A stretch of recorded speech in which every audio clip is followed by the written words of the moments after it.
আমি এক্ষুনি সেটা দেবো। বাংলাদেশের চলমান রাজনৈতিক পরিস্থিতি নিয়ে বুধবার গণসংহতি আন্দোলন এবং ইসলামী আন্দোলন বাংলাদেশের সঙ্গে আলোচনায় বসে জাতীয় নাগরিক পার্টি। বৈঠকে নির্বাচন, সংবিধান সংস্কার ও সংসদে নারীর আসন সহ বিভিন্ন গুরুত্বপূর্ণ ইস্যুতে আলোচনা হয়।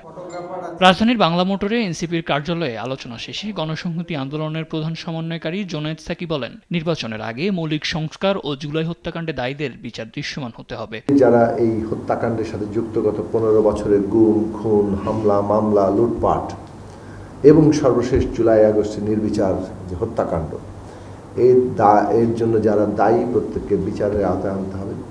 তাদের দৃশ্যমান বিচার আমরা দেখতে চাই।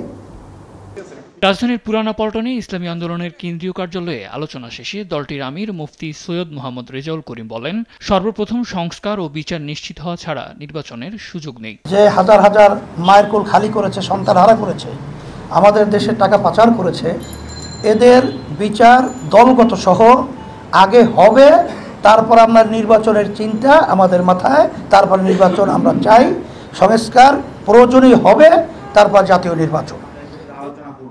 জাতীয় নাগরিক পার্টির আহ্বায়ক নাহিদ ইসলাম বলেন, মানবিক করিডোরের বিষয়ে সিদ্ধান্ত নেওয়ার আগে রাজনৈতিক দলগুলোর সঙ্গে আলোচনা করা উচিত ছিল। আমরা এই মানবিক করিডোরের বিষয়ে বিভিন্ন রাজনৈতিক দল কনসার্ন দেখিয়েছে, বক্তব্য দিয়েছে। আমরা সেই বক্তব্যগুলোর সাথে একমত পোষণ করছি যে এরকম একটা গুরুত্বপূর্ণ বিষয়ে সিদ্ধান্ত নেওয়ার জন্য অবশ্যই রাজনৈতিক দলগুলোর সাথে আলোচনা করে নেওয়া প্রয়োজন ছিল। সারা দেশে চাঁদাবাজি, লুটপাটের মতো ঘটনা বেড়ে যাওয়ায় এসবের বিরুদ্ধে দৃঢ় অবস্থানের কথাও জানান এনসিপির আহ্বায়ক একটি নতুন বাংলাদেশ। সাদ আহমেদ, দেশ টিভি, ঢাকা।